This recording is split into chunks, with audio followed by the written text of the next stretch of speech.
Ringside Reality.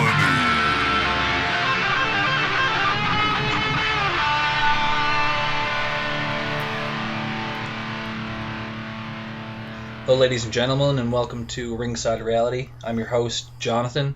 I'm here with Chris White, the genetic jackhammer, Christopher White. I don't have kids, just for the record. What are you talking about? I don't have no babies. I'm not a genetic jackhammer. You still be a genetic jackhammer if you don't have kids. I mean, no, I don't. Your genetics are unparalleled. Everybody knows my real name is the Total Package. Or Mr. Wonderful, you can call me. Mr. Wonderful. That's probably a better one to call me. So another week in wrestling. Big stories. Well, there has been some big stories this week, but I mean the biggest story here is Brock Lesnar, I suppose. That's probably the biggest. I don't know if that's more of a UFC story or a wrestling story. I don't know what's going on. That's pretty big. Did you? All right, so if anybody doesn't know, Brock Lesnar is going to fight at UFC 200. It was announced. Hold on a second. Well, wait a second now. Before you start hauling to Brock Lesnar, probably the listeners want to know, because we do have an astute crowd. How was your week? Did you have a good week? It's pretty good, yeah. I'm for those who don't know, I work in a remote area, so I don't get to go home every day. So it's pretty much the same old. I'm in pretty much a prison that I can't leave, so. Alright, that was mad negative and bleak. Okay, everybody just hit stop and just turn that off. I'm going to go home, let's do a wrestling podcast and go hang myself in the closet after. Buddy, seriously. My life sucks. Jesus Christ. But how about your week then? How about your week? Well, my young lady's dog died today, so we're having a bit of a rough day here. Negativity. Well, I mean, you asked me how my week was, I can't lie. My dog's dead, and I found out I got herpes, man. No, it's been a pretty good week. It's the same old stuff here. I'm in Cambridge, Canada, Ontario, Canada, and it's been rainy and just been kind of working away. Ready to For talk those some who wrestling, don't know, me and Chris aren't in the same place. We're doing this over the phone and recording it, so I'm like thousands of kilometers away from him. I'm in the middle of nowhere in Alberta working, so. In case nobody ever, and if anybody is listening to this that don't know who we are and wondering what kind of accent we got, because I don't know how many people actually will listen to this eventually, but I'm sure if you listen to the first 30 seconds, you're probably like, where the hell are those people from? You don't even understand where we're from. We're from the eastern part of Canada in a province called Newfoundland. And it's a big province with a small population. And it's got a lot of Irish and English roots and stuff, so kind of got our own accent. There's nobody else in the world that kind of has this accent because it's a mix of everything pretty much. So that's where we're from. If everybody's wondering why we sound like complete fucking retards here. Yeah, I used to work at a couple of call centers, and I've been asked so many times if I was Australian. I've asked if I was Scottish, Irish, English. Well, I got this one for you. Get this one. So anybody that don't know me, I'm Matt Pale. I'm like fucking John Q-Tip. So I was working at a couple of years ago. I was working, and this guy came up. His name was Crazy Bob, apparently, which probably will explain this story. He came up to me. He's like, "Oh, that's an interesting accent you got." And I'm like, "Oh yeah." He's like, "Let me take a guess where you're from." And I was like, "Boy, go ahead and take a guess if you want." I was probably just going to say the same thing everybody else is, Irish or British or something. He's like, "Caribbean?" I was like, "Alright." It's like, what? I don't know how you managed to get that in there. First of all, I'm the palest man on the planet, so I'm the palest white person ever. And I definitely don't sound Caribbean, but that was the Well, you're the shining star of the Caribbean, aren't you? No, actually, there's a vignette for that on right now. Oh, God. So, alright, I gotta say something quick about them. Just go back to the wrestling for a second. So they did 4 weeks of vignettes for them, or whatever. They debuted, they took on 2 jobbers, they haven't wrestled since, and they've gone back to the vignettes again. Apparently Vince is totally low on him. He's given up on him already. That's what I heard. So. Well, make no wonder he gave up on him. I mean, well, they're still showing vignettes, it's on right now. And it's the same, I think it's the same vignette over and over again, isn't it? It's just stupid. It's just like, the shining star of the Caribbean, come to fucking Dominican, or whatever the fuck they're from. Yes, but it's the same fucking vignette, I'm pretty sure. Puerto Rico, sorry. Puerto Rico. They kind of do some kind of CGI thing where they put a different shirt on them, but it's the same, the dialogue and everything's the exact same every time. Alright. See, I knew I wouldn't be able to watch this. Just to let you know. So, everybody's watching this. Chris is watching Monday Night Raw at the moment. He has it on TV. I don't. John doesn't have TV up there, the place that I'm in doesn't have the channel lights on. So, if I had to well, watch you're not missing much because old I'm gonna watch Dango was on there now. Oh, Jesus, I'm going to talk about that. But the big story is Brock Lesnar was announced to be fighting at UFC 200. So, he's taking on Mark Hunt is his opponent. He's still under contract with WWE. He will be returning at SummerSlam is what WWE keeps saying. He will be returning. So, funny story. I watched his announcement of it today. He said, I don't know if you heard this, Chris, that Vince agreed to it, but he agreed to it only if Brock Lesnar beat him in an arm wrestle. So apparently... What? Yeah, so apparently Brock goes to Vince and was like, I want to fight one more time in the UFC. And Vince was like, I don't know. You know what I mean? I'm putting one of my biggest stars into a real sport where he can really get hurt. And Brock was like, how about I arm wrestle you for it? And Vince was like, okay. And then Brock beat him. And he was like, okay, you can have one fight in UFC. That's what Brock says happened. So, There had to be was there a hint of sarcasm going on there or something? Because Vince McMahon is the kind of guy that doesn't really do stuff like that very much, is he? He's pretty friggin' by the book. I don't know if that's a joke, but he said it on Sports Center or whatever the hell he announced it on. And let me just put it there because I'm not as big a UFC fan as what I used to be. I was a huge fan a couple years back. I'm kind of gotten out of it for the last little while. Mark Hunt is going to fucking destroy Brock Lesnar. I'm telling you right now. I don't know who he is, but all right. So Mark is he Hunt, like the Samoan Bulldozer or something? Isn't he? Yeah, they call him the Super Samoan. So Super Samoan. Let me just. He's a fucking beast. Though, you look at Mark Hunt. He doesn't really look like much. He doesn't. He's not scary looking to me. He's not a He's not ripped like Lesnar. He's not a big guy like Lesnar. But I fucking guarantee you, that guy hits you. It's like a goddamn truck hitting you.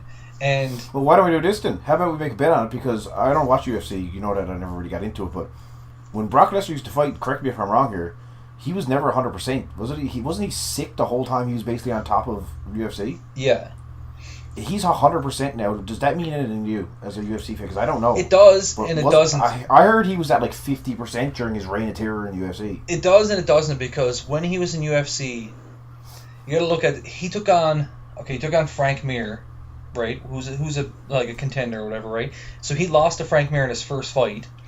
Then he beat Heath Herrings, who is not even in the UFC anymore. Then he beat Frank Mir in a return match. Then he beat Randy Couture, who he outweighed Randy Couture by 60 pounds. Randy Couture had no business being in the heavyweight division. I remember. I know. I know all the guys you're talking about there. He beat Shane Carwin, which Shane Carwin dominated the first round, and the only reason why Lesnar beat him in the second is because Shane Carwin gassed himself out. And then he gets destroyed by Cain Velasquez, and he gets destroyed by Alistair Overeem. Just not even fit. Cain Velasquez and Alistair Overeem ate his lunch. They fucking destroyed him. So, yeah. What I see there is that Lesnar coming to a time when the heavyweight division wasn't at its peak. It was not the best division in the UFC. So he was on top of it because there wasn't anybody really to take him on. Once these new breed of heavyweights started coming in, he started getting absolutely destroyed. So the thing about MMA, yeah, Mark Hunt walks out, Lesnar can throw a punch and knock him out instantly. That's how it works, right? There's no guarantees. But Mark Hunt has one of the best chins in MMA. That guy can stand up to some beatings. And when he hits you, he's after having 4 or 5 just walk-off knockouts. So he'll punch the dude, then just walk away. He knows he knocked him out. So, in my opinion, I don't see it going Brock Lesnar's way, but I do give Brock Lesnar and the UFC props for not taking an easy fight, because they could have easily just put Brock Lesnar in there with a nobody and just give him an easy fight. This is not an easy fight for Brock Lesnar. This is it really, because based off everything you just said, there's so many questions. I guess the main question is, why is the question? Why would if Mark Hunt is this killer, and it sounds like he is, because it's not wrestling, so it's real. So he's obviously got a track record. This guy, right? Why in the hell would Brock Lesnar? I'm assuming with little preparation agree to this. Why would Vince agree to it just because, well, there's so many things really, unless they're going to cross promote it, but I don't think they've mentioned it on Raw tonight, so it doesn't seem like they're going to heavily promote it. If Lesnar goes in there and gets mauled by this guy in the first round or something and gets knocked out, like his cachet is going to go down as in the WWE too, because what are you going to do? Book him as, I mean, that's fresh on people's minds. When he came back to WWE in 2012, he was gone from UFC for a year, and everybody kind of forgot that he got eaten his last fight, but if he goes in July and gets destroyed, and he comes back in August, like 3 weeks later in WWE, and they're booking as a monster. I mean, people aren't stupid. He could lose his appeal as like the as a monster to me. Yeah. So it's risky in a lot of ways, really. And again, why is Brock Lesnar even fighting? Why is he agreeing to do this? Is still I don't understand. Like, was this Diaz and McGregor fight supposed to be at 200? It was, but I think they got that announced for 202 now. Like, but no, I mean, like, tell you originally, what, though. Was it supposed to be? Yeah, but this 200 match, this 200 card doesn't need that fight though. They got some major fights on that, man. They got Aldo versus Edgar. They got Diego Sanchez versus oh fuck. Yeah, but does it have the casual, like, someone say like my old man will watch it for some reason or something just because he knows a guy? Like, it doesn't have that, does it? Like, nobody on that card is as big as Brock Lesnar was back in like UFC 98, 100 and stuff like that, right? No, and I think GSP was like in his, like, nobody on the card is that hot. No, and I think today, and Taz mentioned this actually. I seen today on Facebook. Taz mentioned this in his podcast that UFC. Taz got a podcast? Taz does, yes. Oh Jesus. UFC's done a absolutely horrendous job of making stars lately. Horrendous. Can you tell me? Well, I don't know what the last one was. It was. Well, listen, you're not a big fan, obviously, right? So let me tell you. Can you name one champion right now? No. So it's not even that. 5 years ago. So hold on a second. I'm that guy that I just mentioned. But 5 years ago, you knew who GSP was. You knew who Anderson Silva was. Yeah. You knew who Randy Couture was. You knew who Chuck Liddell was. Yes. Nowadays, you probably can't name fucking half. You can't name half a dozen stars. I don't say. You know what I mean? You'd be lucky to get me to name. I might be able to name 3 or 4, which is even more disturbing because as a wrestling fan, I read your names and it comes up a lot just in headlines and stuff. That's what I mean. I'm basically the guy that they're really bad at making they're really bad at making stars. Like, I remember UFC 100.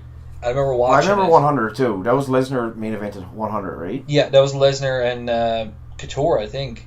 And Lesnar won that one. Yeah, and I remember that being like huge, man. I remember being at the bar and there being people just there, and like that was one of the biggest buys ever in UFC history. Well, it's like you can see how it changed. Like, I mean, I don't know what the UFC's done. I think they just, like I told you before, they've oversaturated they're on all the time. Like, they got a pay-per-view every month. They had like TV shows on all the time that were drawing horrible ratings.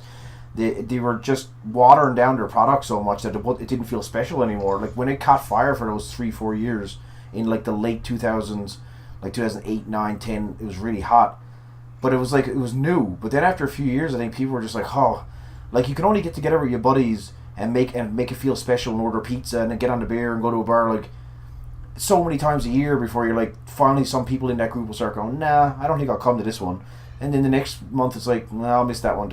I don't know, it just seemed to me like I was getting into it a little bit. Like, I go see the big fights, but they just did too much of it, I think, right? Yeah, they started to do, like, they do the pay-per-view, like you said, and then the next week would be a Fox Sports special, and then the next week would be like Fight Night, and then there was times where 6-7 weeks straight every weekend was a fight or a fight card, and like I said, it got oversaturated. You got sick of it, right?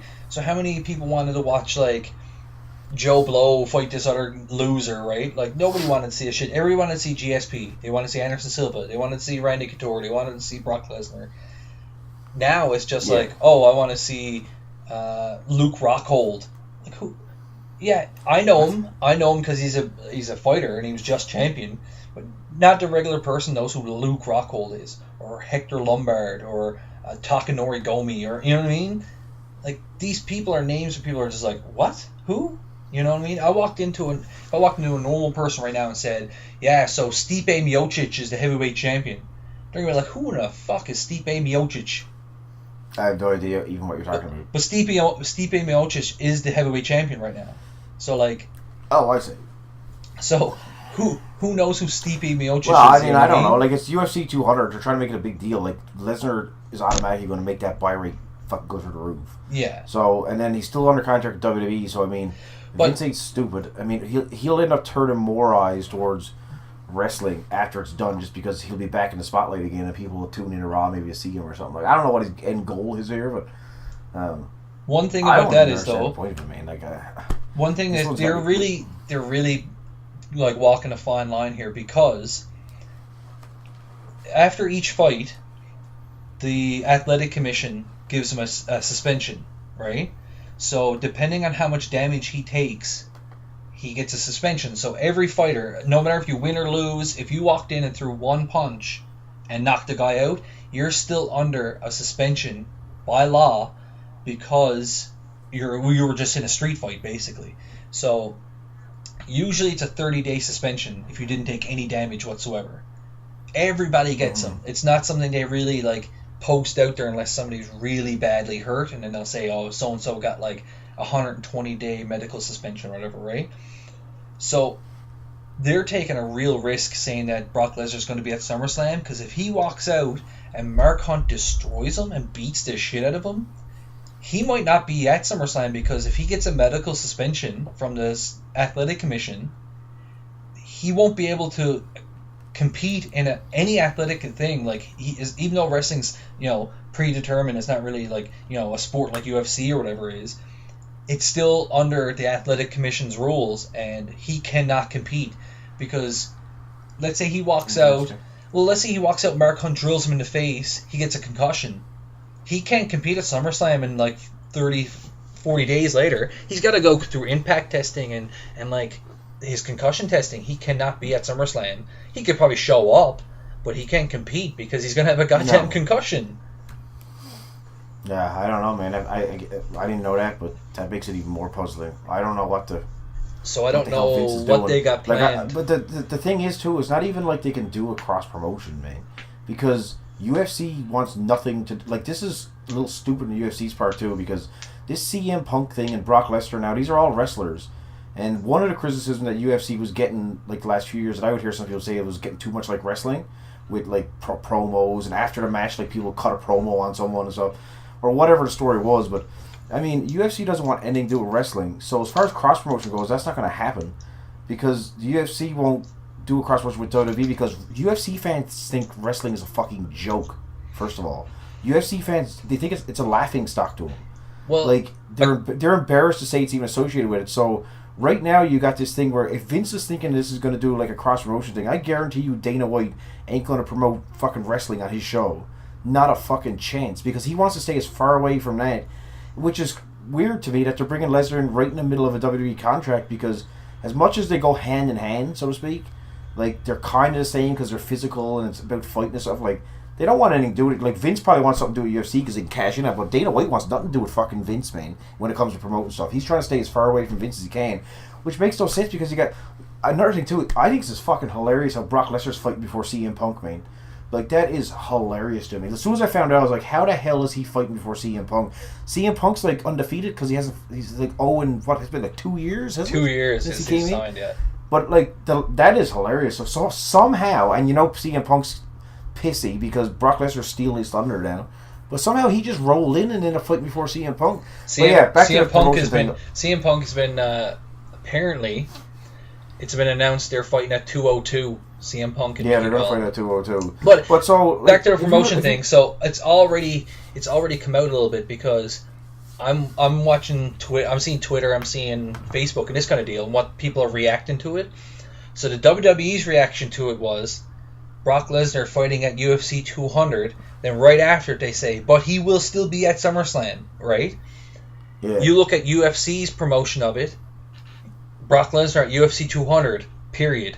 There's no, they're not mentioning SummerSlam. They're not mentioning anything other than him being there. But WWE's mentioning UFC because it's a fucking joke to them. Like, that's what I say. Like, I've talked to UFC fans before, and they all think wrestling's a fucking joke. Most of them. So, like, if you go through the checklist here of reasons to do this, like, once again, Why Lesnar's doing it, I don't know. Because he's basically just... Like, unless Dana White was just like, we need something really big, but then why would Vince let it happen? So, can you cross-promote it and draw attention to your product? Probably not, because UFC ain't going to do it. Lesnar's getting a boatload of money, though. That's what he said on SportsCenter. But Lesnar... Yes, but at the end of the day, he's under contract to Vince. Like, Vince don't have... I mean, Lesnar's coming out okay, but for Vince and the WWE, the UFC's coming out okay, too. It's... Once again, like, Vince usually don't take it up the ass either, which it seems like he's doing here, because something could go, like you said, he could either get knocked out and can't fight, he could actually get hurt and might have to miss like a year. Like, they're not getting any promotion off because UFC won't deal with it. So I don't see the positive side of things from the WWE standpoint to let Brock Lesnar go under like 3 weeks notice and fight in the UFC. Everyone's going to watch the UFC and everyone's going to forget he was even part of it. Actually, if you look at the headlines and stuff on TV, like, oh, Brock Lesnar, it doesn't say WWE wrestler Brock Lesnar to fight. It's former UFC. Like, they just leave out the WWE part altogether. It's like it doesn't even exist. So I'm not against it. I just don't understand because his track record is a pretty shrewd fucking businessman. I don't know why he's letting it happen. Like, someday it's going to come out. Like, it might take a few months for this to come out, or Dave Meltzer to go to get some dirt on it and tell what really happened here. But in your opinion, like, what is it? What is the WWE going to gain from this? And I see absolutely nothing they're going to gain from it at all, except for risking their like second or third biggest draw on the card to injury and probably not going to be able to fight for another year. I don't understand it. It makes no sense. I'm looking forward to it, but it doesn't make any sense. I agree. It doesn't make any sense to me. When I heard it, like I said to you, I honestly didn't believe it at first.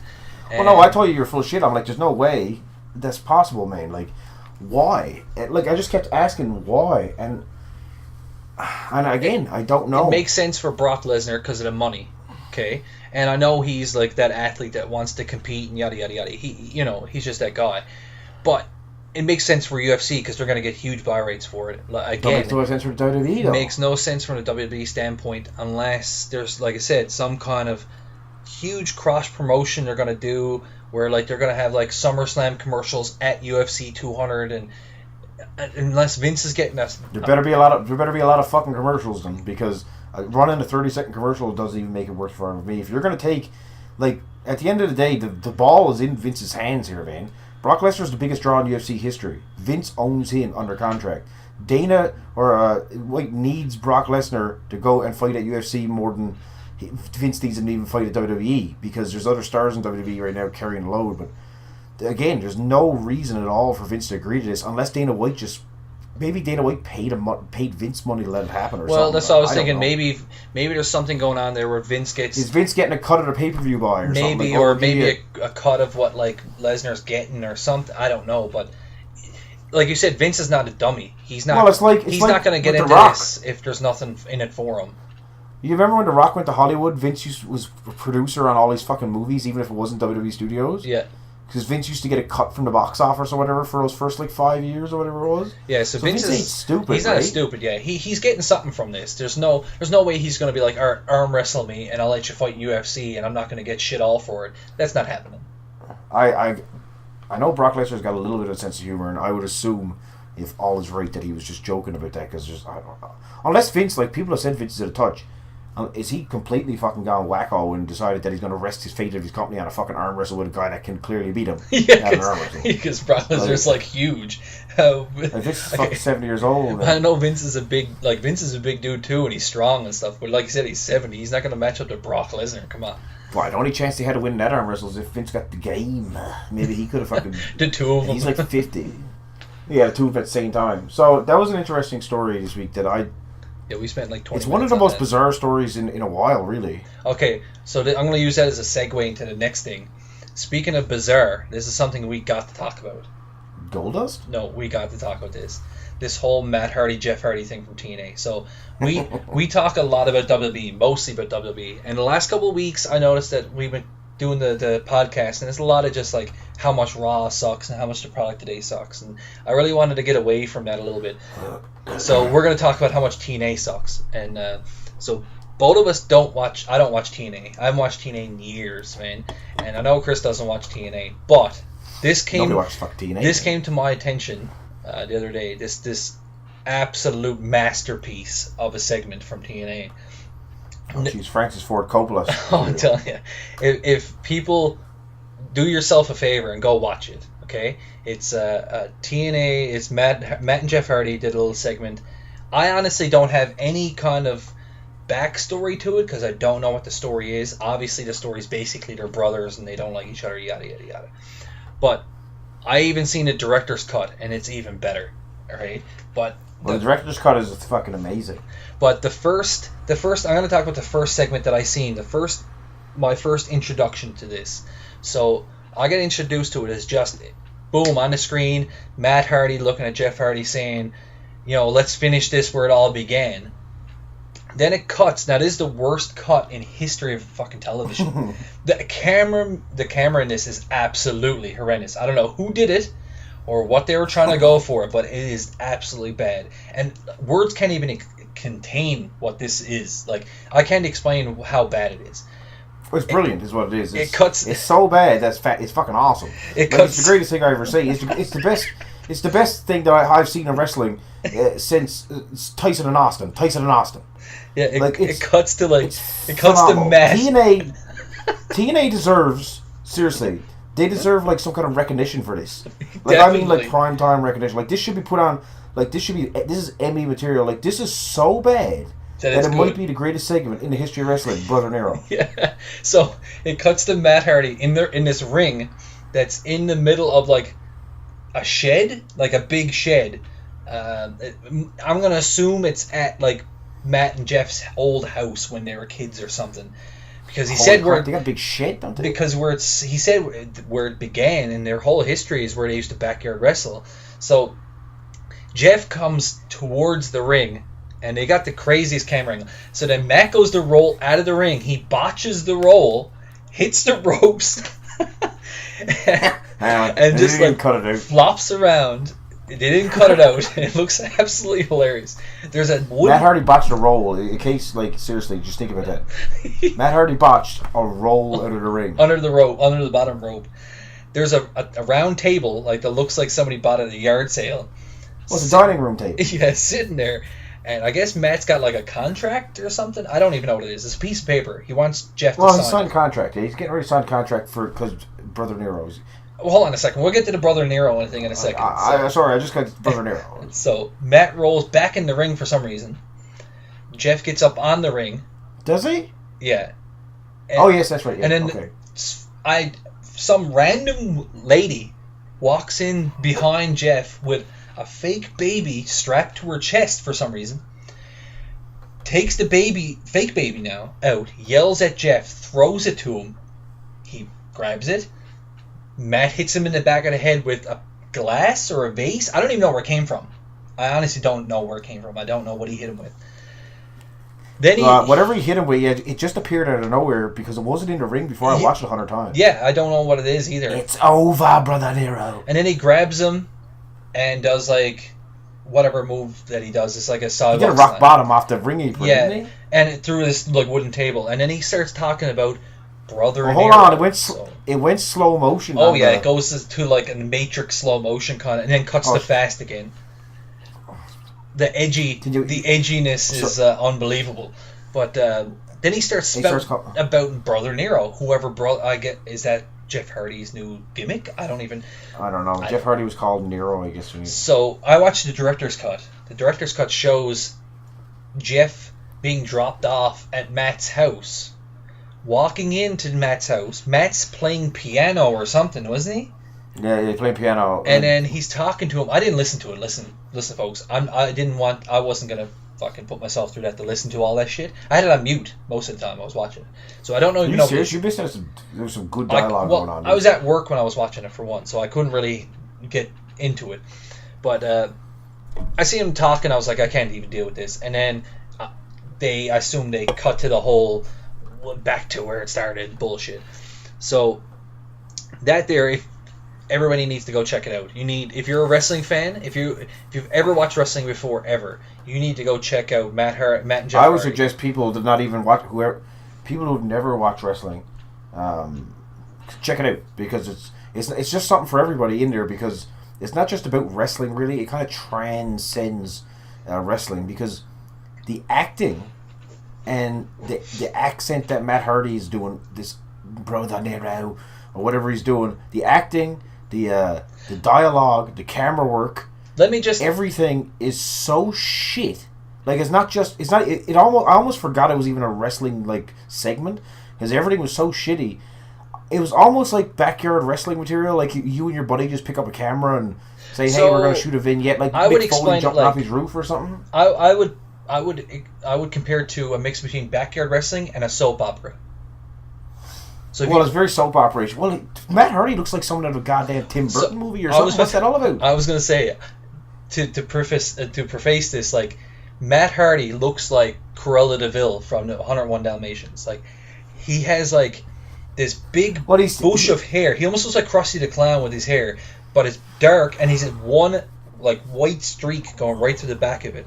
So he looks absolutely fucking ridiculous. Fucking horrible. He's what's his name off Mad Max is who he actually is. Like look up his picture if you got the internet for me. That's who he's actually trying to be. Oh yeah. Toe Cutter, I think his name is. You got a computer in front of you? I do, yeah. Like literally look up Toe Cutter right now, and you tell me that's who he's actually. From what I can, because I remember the character from the movie. He's Toe Cutter from Mad Max, but it's a combination of hideous and fantastic I see at the the same picture, time. yeah. Yes, that's who he is, right? Like that's his look that he's going for. Everybody needs to watch it. It's gone viral. Well, that's where right? I seen it because a bunch of people were posting it on Facebook. Like in a way, like this once again, no publicity is bad publicity or whatever, or because TNA's never got this much attention in like 10 years. Like people are just dumbfounded by how shitty. I'm a huge fan of like if anybody knows me, I'm a big fan of bad movies.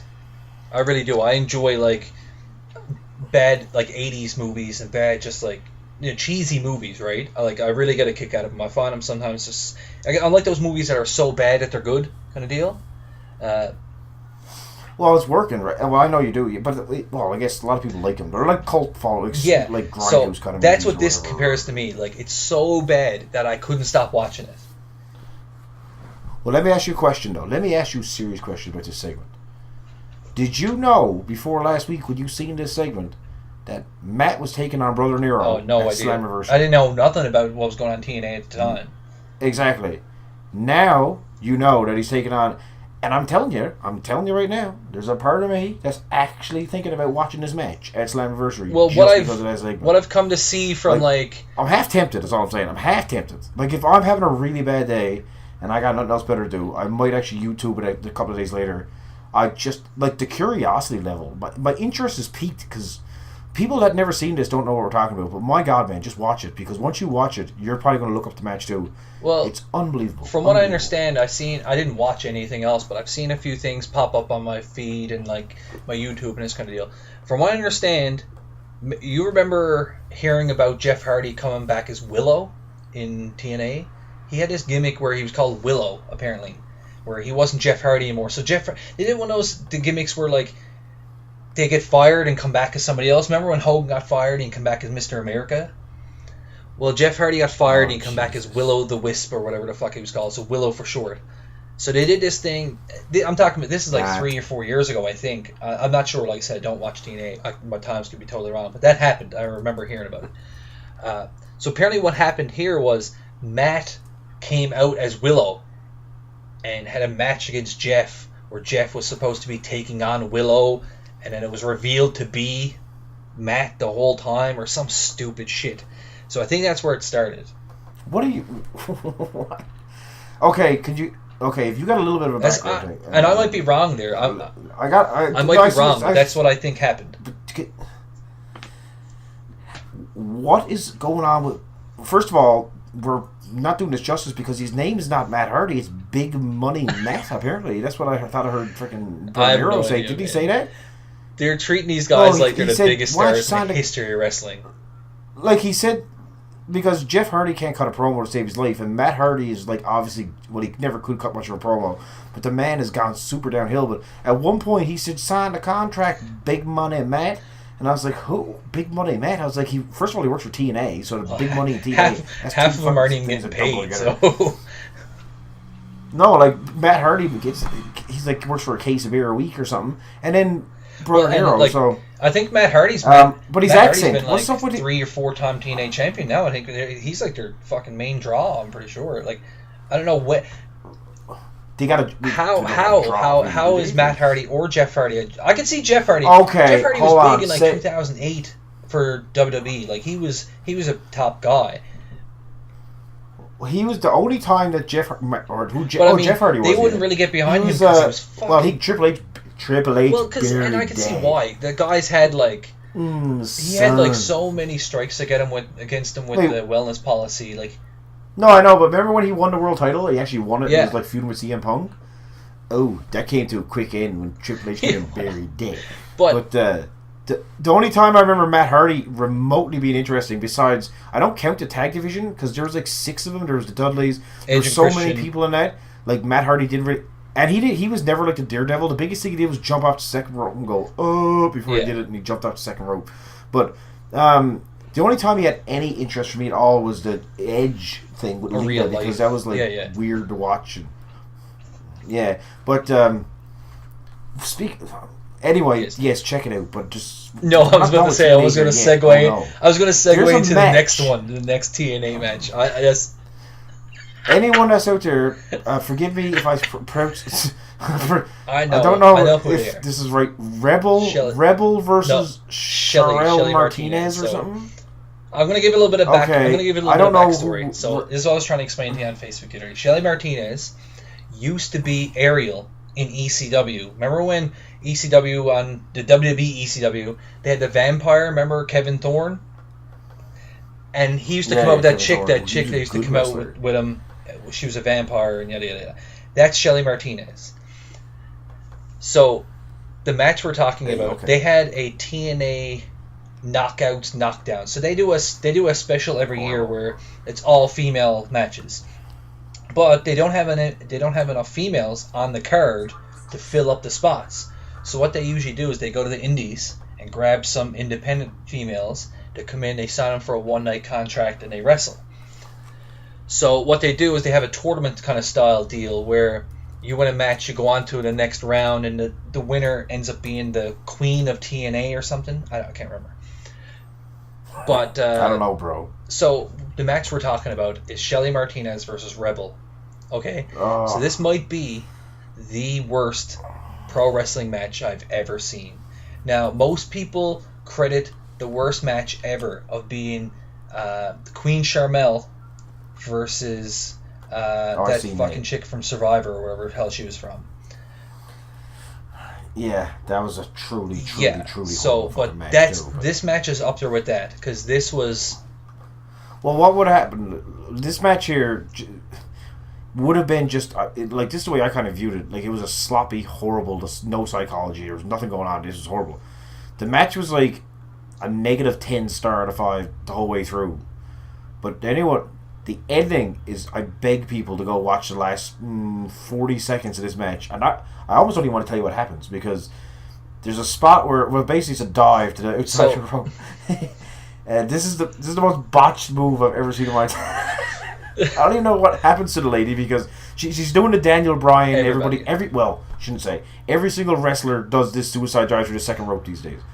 But what happens to her is she doesn't quite make it, but she ends up upside. She ends up upside down, and her legs are sticking in between the ropes vertically, like straight up in the air. And she just kind of rolls back in the ring, and this comes and pins her. That was it. I was watching a video on YouTube. There's a couple of guys who were just kind of analyzing it.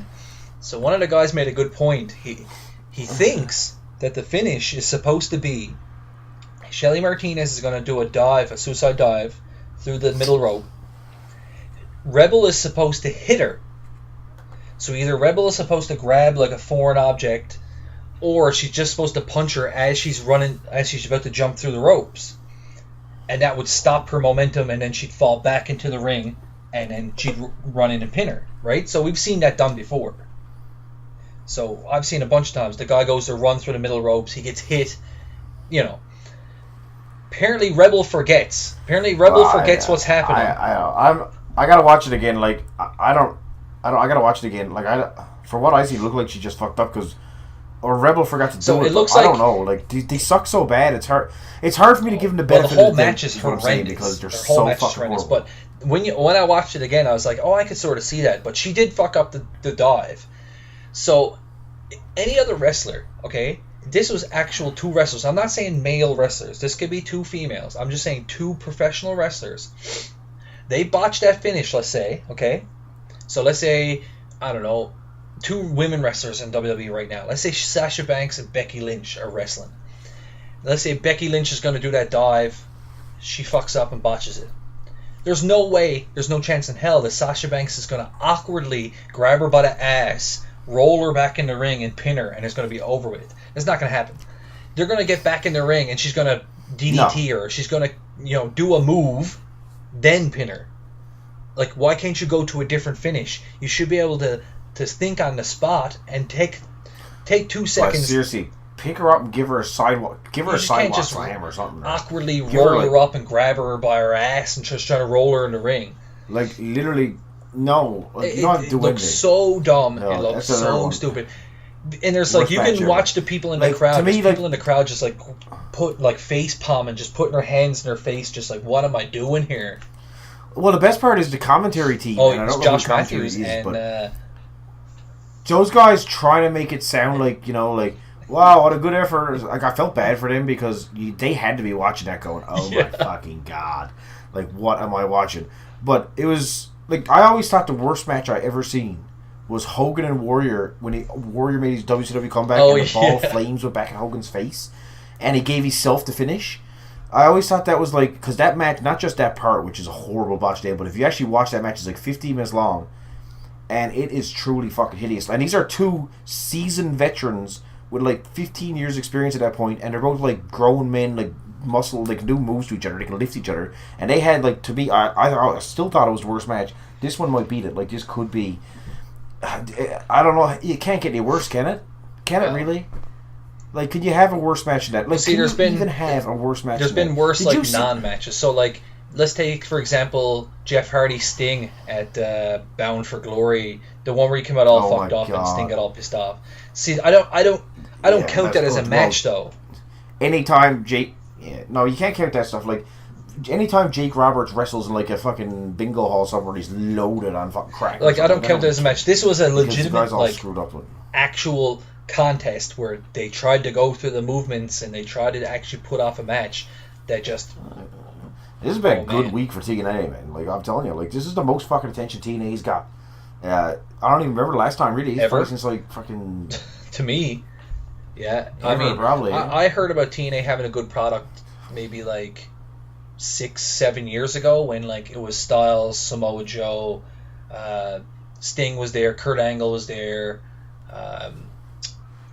Xavier Woods was there as Apollo Crews. No, not Apollo Crews. What was his name? I know, they He had was a pretty good there. lineup Who else here, was there? like- Christopher Daniels. They had. They had, like, a... Abyss. Big. They had... But the thing was, if I remember, like, they were, like, what people were saying, even in that era, was that the writing itself, like, had so much talent basically God, wasted. yeah. Like, I just remember people complaining, saying, like, they had the worst writing skills of any company in history fucking wrestling. They So, wasted a lot of those guys. I don't know, like, it's a good thing. Like, I honestly, like, I could pretty much guarantee I'll find time just because of this stuff that we're talking about to watch Slammiversary. I haven't watched a TNA pay-per-view in 10 fucking years. I think I'm going to find time to sit back and throw that bad boy on and see what it's got to offer, just because I'm fucking wicked curious. I got to see what's going to happen at Slammiversary. I can't even believe I know what pay-per-view it is. Like, the fact that I even know what's coming up means that it's not. like, a it's not thing. good. Like, the reason why I want to watch this is basically just to laugh at it, right? Like, I want to write this down and I want to mock it and laugh at it, how fucking terribly shit it is. But, I mean, hey, at least I'll watch it. Enough about I mean- TNA. So one final little thing I want to talk to you about. I don't know if you've heard about this, but have you heard about the Ricochet Will Ospreay match from New Japan? So apparently that's getting a lot of buzz. I haven't. Last couple of days. You talking about the So- one that? Yeah, From, so like, a lot of last people were week or talking whatever? about it. Austin just did a whole podcast on it. I'm pretty sure. I haven't listened to it yet, but he's basically did almost like a full podcast on just the match itself. So this is what's going on here. We got a lot of new school versus old school. So the match itself, the Vader thing. Right? So a lot of like from what I haven't watched the match. I'm going to watch the match just because it's got so much buzz. But I'm gonna leave it my opinion of the match till after I see it. But from what I understand, it's a really fast-paced, high-flying, high-spot match. So there's a lot of choreography going on. So a lot of the old school guys are saying it's too choreographed. There's not enough realism to it. It's not really telling a story. There's no, there's a lot of jumping and flying around and stuff. A lot of the new school guys are saying, well, you know what? This is the evolution. This is these guys' style. That's what they did, right? So my take on it, I listened to Chris Jericho's podcast today. He just did a podcast with Seth Rollins, and him and Seth Rollins kind of talked about it. I agree with Seth Rollins on it. So Seth Rollins was saying, for example, you put Ricochet in the ring with Chris Jericho, let's say. It's not going to be the same match. Chris Jericho's style is not the spot fest, high-flying kind of deal. These two guys, that's what they do good, right? So let's say, I'm going to say to you, Chris, you're an old-school wrestler. You're a technician. I don't expect you to walk in the ring and put on a friggin' high-flying spectacle, right? I don't expect that because that's not what you're good at. You're good at it being a technical wrestler. Ricochet and Will Ospreay are not good technical wrestlers. They're good high flyers, so they're going to put off a high-flying match. Just what happens. I believe that has a place in wrestling today, and I believe it always has. There's always been high flyers, whether it be somebody jumping off the top rope doing a missile drop kick as a high-flying maneuver that was like crazy, or today where it's evolved into being 450 splashes and this kind of stuff. I believe this still has a spot. So Seth Rollins made a good. So are they saying this match was? As most people, so the new school saying this match was, just so I'm clear, the new school people were saying this match was awesome. Yeah, so even like, and the old school people are saying that this match was too.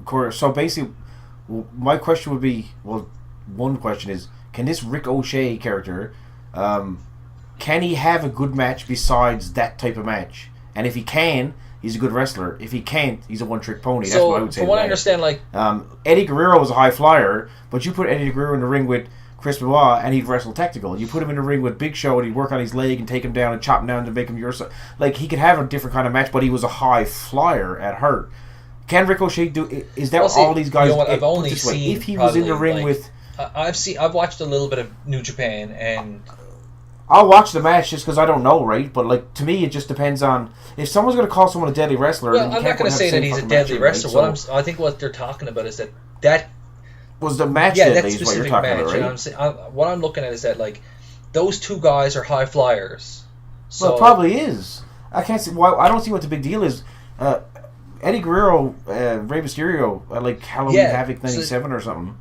Had one of the best matches of all time. That match is a spot. That's what I mean. So that was just the style they were working. But everyone considers that.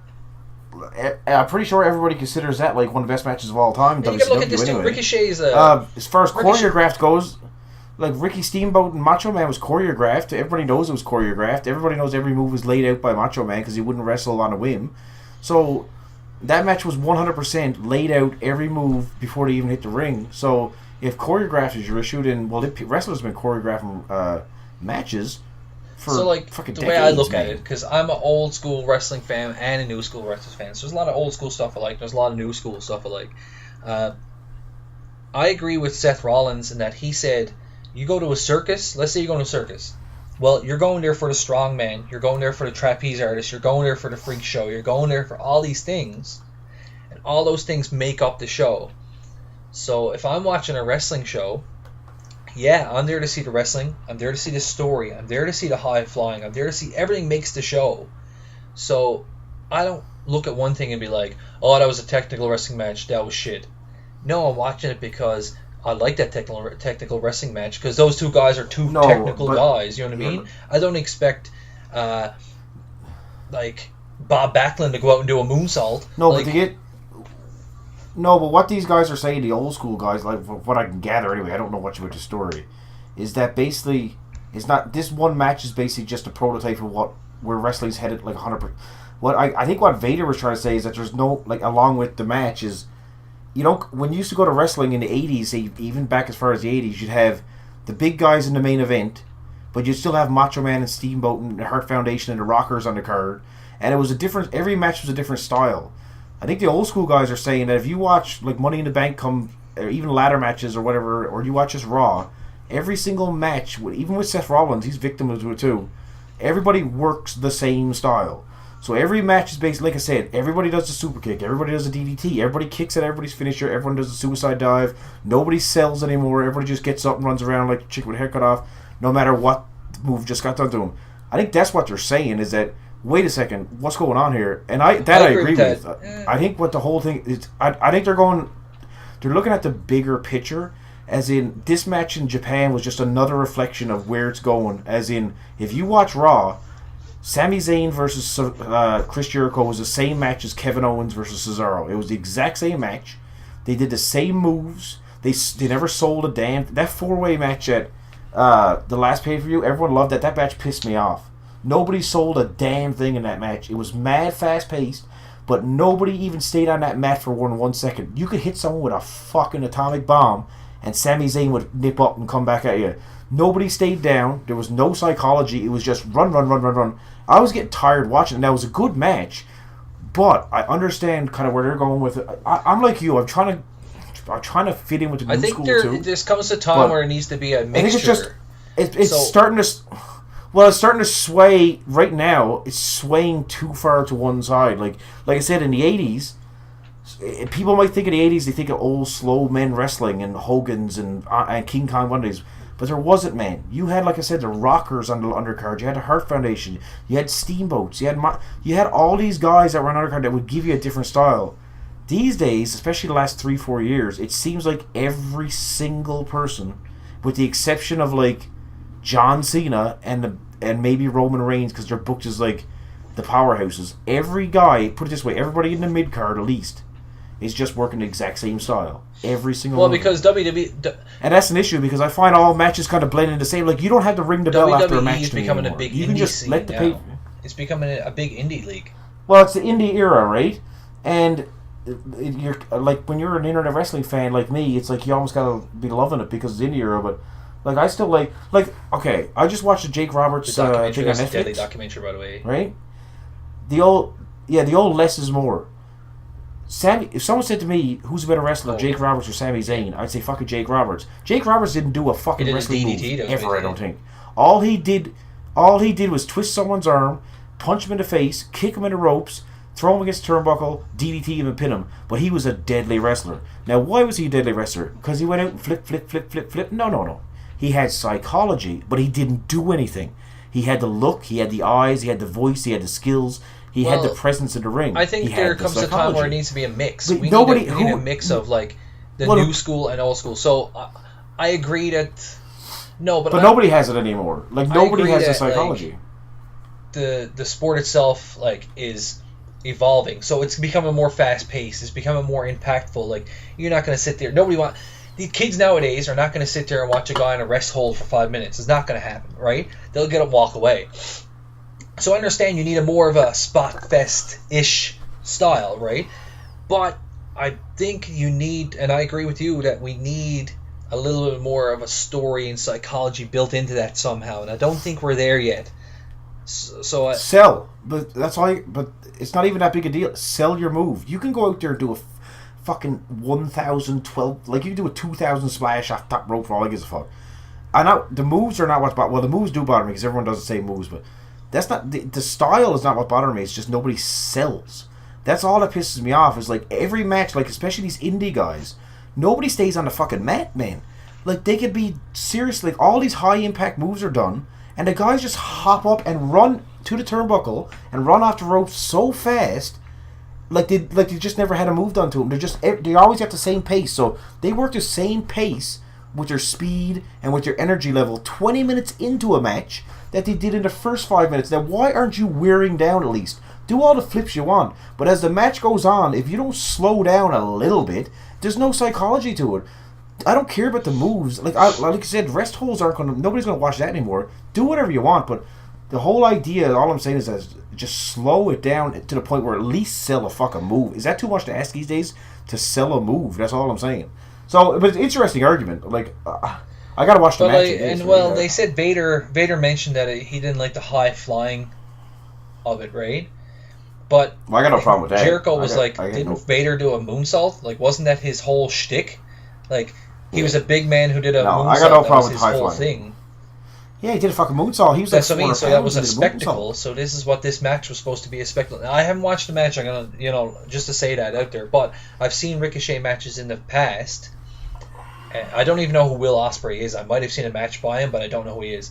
But I've seen Ricochet matches, and yes, they're spot fest. He's a luchador. They're almost like luchadors, right? Matches. So, for example, okay, let's take luchadors. You watch a fucking luchador match, even from the 80s and 90s. Luchadors matches are nothing but choreographed spot fests. Like, they're crazy. It's just like a dance. So, okay, well, let me ask you a question. What match? Let me ask you what match. So, you watch. Let's think if we can think of one. Shawn Michaels and The Undertaker from like WrestleMania 25. Yeah. Okay. Or you watch, I don't know, Neville versus whoever, or even a main. That's not fair because it's a mid-card match. But watch a main event match with, I don't know, who's high flyer these days or something. Like, I'm talking about just a match with like the newer stars. Say Kevin Owens versus Cena last year, which was a deadly match. But Cena's actually underrated. But the match, if you go back, what I'm basically getting at is, if you go back and watch, because I can't think of two wrestlers that would be the main event anymore. Apparently, I'm gone brain dead. But if you go back and watch Taker and Michaels, they're not doing a lot. Okay, they're wrestling. They're keeping a slow, kind of steady pace.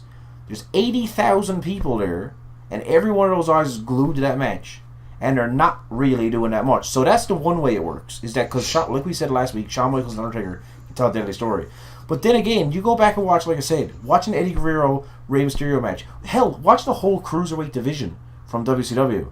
There's deadly matches there, man. Like, that was the only thing I used to like about WCW was the Cruiserweight division. Like, I don't understand why. I agree with you 100%. There needs to be a mix, right? Like, I think, I got no problem with high-flying matches. I think they're good on the undercard, especially because they get the crowd fired up, right? So, I like I said, the only issue I do have is it seems like it's going way too far one way. Like, there seems to be no psychology anymore. But Vader, I don't know what he's talking about. Like, I got to see this match because I've heard a lot of people talking about it too, and like, it must just be so fast paced. I think I've seen like totally maybe a 5-10 second clip of it, whereas like they do. I think at one point they both do a handspring. You remember how Tajiri used to do a handspring backflip thing? I think both of them do it at the same time, and they land both at the same time and kind of look at each other. And then the crowd's like, they clap or whatever. Because this is in Japan. The crowds aren't going nuts. They're just going to clap because they're impressed by it, right? It's different. Yeah. They're not in the WWE either. You got to think about this. They're in Japan. It's a different style. So the Japanese are looking for flashy. They're looking for, Well, the style's coming. It's like that's the era that we're in, like the last year or two, especially like that style, the worldwide style or whatever, where you wrestle all over the world and whatever, and you adapt. That's coming to the WWE slowly. Like, I mean, there's a change on the other side of that, though, have you watched Sami Zayn versus Nakamura from NXT TakeOver Dallas? Yes, I fucking love that match, man. Like, Nakamura is not high flying. That match is deadly. Super, just simple, technical. He's the king of strong style, they call him. But there's no flashing. There was kicks and punches. It's all. It was the best. That was the best. That was my favorite match this year. People have been putting that on their top 10 matches, like. But that's what I mean. Like, that's a good example again. It's just another one. Like, there's not. That match wasn't a spot fest at all, man. They told a story, and so Sami Zayn's capable of doing it. Well, because there's like 2 or 3 minute. It's just part of that match where it's just two of them literally standing up, elbowing each other in the face. That's all they're doing. And there's a lot of time. I love it. I was watching. I was like, this is fucking deadly, man. Like, I can. It was better than any fucking match at WrestleMania, that these two guys were actually beating each other up for some reason. Just that's what I believed. You know what I mean? Just the way the style was, the way they were hitting each other. I'm like, man, that fucking elbow in the face had to hurt. Then I'm thinking to myself, I'm watching wrestling. It fucking obviously didn't hurt. You know what I mean? Like, these guys aren't actually elbowing each other in the face. But it looked so good, and they sold it. Like you were saying, they sold the stuff, man. Like at the end of the match, you could tell Sami Zayn was like struggling because fucking Nakamura was giving it to him. This is what I think. That's what I like. But they bring him to the main roster. He is fucking done. He's done. Just go with, like, just stick with, but basically what we said, or just that's what everybody stick with. There's got to be some, like, wrestling's a variety show, right? It should have something for everyone. The Attitude Era was successful for one reason. There was a little bit. Oh yeah, you had the comedy, you had the hardcore, you had the, Well, it was variety. You tune in, you see every now and then you see a wrestling match between two wrestlers. Then there was comedy. There was people getting their dick chopped off. There was babies. Well, then you had the girls. You had the girls. Everything. And then, well, you had the bikinis. You had guys smashing beers. There was so much. When you tune into Raw now, it's kind of like you're just watching a wrestling show. There's really not much else happening. So the variety's gone. But like you said earlier, like we talked about, once they get back to it'll happen eventually. A mix, right? That's kind of when you got like you got everything happening. So you can have your Zanes and have your Owens and have your Nevilles and stuff like that. But then you still got your Ortons and your Cenas and stuff who are on top and drawing some money and working a different style. And when all that kind of blends into one, all of a sudden you get a decent product. But the only fear I have, really, like I said earlier, is I don't want it to go. The new generation that's coming up, because the Cenas and Ortons eventually are going to retire. Is I hope that it doesn't go too far one way, because the old wrestlers, it's kind of like in basketball now. There's this Steph Curry guy in basketball, and all the old guys like from the 70s and 80s are pissing on him the same way this match got pissed on, because all he does is shoot 3-pointers. And you don't do that in basketball. You try to get as close to the net, obviously, as you can. To get it in, that's the whole point of the fucking game. But this guy just broke the record by like 200 3-pointers, all he did all year, and he nailed them. And old school basketball guys are going, wait a second, this is not how the game is played. The game is not played with just coming down and shooting threes. You got to get in, go under the net, slam it in, whatever. And everybody hates him for it. So it's kind of like the same thing. The narrative is kind of the same. It's just like you said, the times are changing, right? Like, I don't want to get left behind in the times. I don't want to turn into a disgruntled old man that's like, oh, back in my day. So I guess I just got to learn to adapt to the new style and just move forward with it. Because I'm so used to... I like to sit at the edge of my seat, you know what I mean? And have a story told to me. That's all I really like. And I don't want wrestling to lose that, because that's... As much as I like seeing 450 splashes and stuff, I'd rather see, and I've always been this way, I want to just sit there and go, what's going to happen next? Oh my God, like a true story. That's what I like wrestling for, and I hope it doesn't get lost. I agree. Like, in the long run, I do like the style of what's going on today. Like, I can watch New Japan, and I like what's happening. And, well, TNA. We'll just leave that out. And I like Owens. I like Zayn. I like these guys. Right? All right, you can't just leave. Yeah, you can't just leave it. It's not that bad. It doesn't exist. It doesn't even exist. So, like, in styles, and these guys, I like their style. I like the wrestling, but I agree that my favorite time as a wrestling fan was years ago. It wasn't because I was watching the wrestling, I don't think. It's because I was watching the show. And I always wanted... I was like, show. Man, I can't wait to see what happens next. Well, you know what? I missed Raw tonight. I probably didn't miss a goddamn thing because nothing happens, right? No, so that's what I mean. Like, why am I tuning in? Like, yes, I'm going to tune in to see the wrestling. Yes, I enjoy seeing a good wrestling match. But I'm not... But now, hold on. Let's not shit on Raw tonight. You say we're going to shit on Raw tonight. We'll leave it at TNA is the best wrestling company right now going. Because we're about an hour and 3 minutes in, so we're going to have to cut it. We're going to have to cut it here now soon. We don't want to go too long. We don't want to be too long-winded. Like as long as we...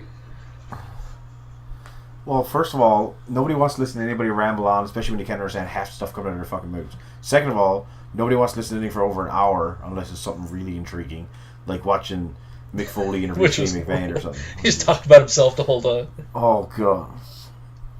Oh, yeah. So you jumped off the cell. Let me tell you about when I did that. How great am I? Let's talk about me. Me. But, yeah, so everybody's got to work tomorrow. As much as we like wrestling, we also got to pay the fucking bills, which means Daddy's got to get up in the morning and go to work. Or I won't be able to do this podcast because I won't be able to afford it. So it looks like the next time we do a podcast, me and Chris will be actually in the same room together. Because I'm going to visit Mr. Chris White. And, well, that's probably going to end so I'm thinking, horribly too, by the way. Because people don't know this. You probably can't tell from... Listen to this, but we actually fucking hate each other. So, like, yeah, I explained it to somebody today at work, actually. We're best friends. We're best Like, I fucking friends, hate you, but right? we're also the greatest enemies ever. Yeah, I got like I have no time for So, your idiot in real no. life. Like, I don't even We like can't you, be so together in the same I don't room know for why. more than 5 minutes, and we want to beat the shit out of each other. So. Well, I want to put your fucking hatred of TV after like 5 minutes, so I just don't. It's an interesting Yeah. dynamic. So next I guess time you could we'll. say. It's a very antagonist. So next time we do the protagonist podcast, relationship. we'll probably be sitting around having a few beers and just shooting the shit together in the same room. So we'll see how that goes. We'll try not to kill each other during it. No, and I've decided that I'm gonna do. I was talking to one of my buddies here, who's not a wrestling fan, but he listened to the show, and he said, at least one every 5 episodes, he wants me to get shit faced, and it'd be like a theme that one of us is drunk at least one every 5 episodes. He said you gotta have. He said every podcast needs like a theme to it. So we're on like number 4 since last time I was drunk. So next time we do it, I'm just letting everybody know I'm getting fucking Both will be hammered. hammered. I can't drink on. I can't drink where I am. There you go. Oh, well, I made up for you last time, but this time we could both get drunk. And then we'll go another few, but just to keep people on the edge of their seat, just know that every like 2 or 3 weeks, one of us is going to be completely fucking shit faced. So maybe that'll make for some interesting podcast. That's our hook. That's our. Well, our hook, yeah, that's what I mean. Like, we need to have that thing because everybody's just a wrestling podcast. Like, if we can guarantee one of us is fucking blackout drunk at least one every 5 episodes, Yeah, definitely. I'd listen. That's going to be Like, our tagline. That's going to be our draw. We're going to draw people in with the drunkenness of it all. Well, fucking Austin drawed people in by Yeah. getting drunk. Why can't we? I mean, that's basically what we got to do. So, like I say, people, once every 5 episodes, and I don't mean just sipping on a few beers. Like, I mean just basically fucking shit faced. Yeah, we'll do it So the good next time. times. I ran this by. Alright, so next one we do will be maybe both of us will be shit faced the next time. Maybe it'll be a special one. Well, the next one you're going to be here. He's coming to stay with me for a couple of or for a week. So, like, yes, next time we'll probably both be shit faced. Like I suggested, what we'll do is we'll start drinking at like 9 a.m. We'll schedule this bad boy for like 6. Give us a good. Then we'll put on some like Bash at at the Beach '94, and then we'll get loaded drunk, watch some old school WCW, and just laugh and complain about it. We should, and anybody out there that's listening, what they should do is if they want to listen, and they're friggin' mad losers like us, they can go on the WWE Network for only $9.99 and watch Bash at the Beach as we're watching it, so they'll know what. Or don't, because nobody should ever watch Bash at the Beach ever. I don't know. So what is man. it? I don't even know. 94? That was just some random number because I know WCW was I'm not fucking watching. horrendous back in '94. So No, not a WCW Alright, pay we'll per view, watch it. please. Although, unless it's Mayhem 2000 again, now I'll watch it. all right, so that's All right. Ringside So Reality anyway- for another week. Have a good week, folks. We'll see you next time.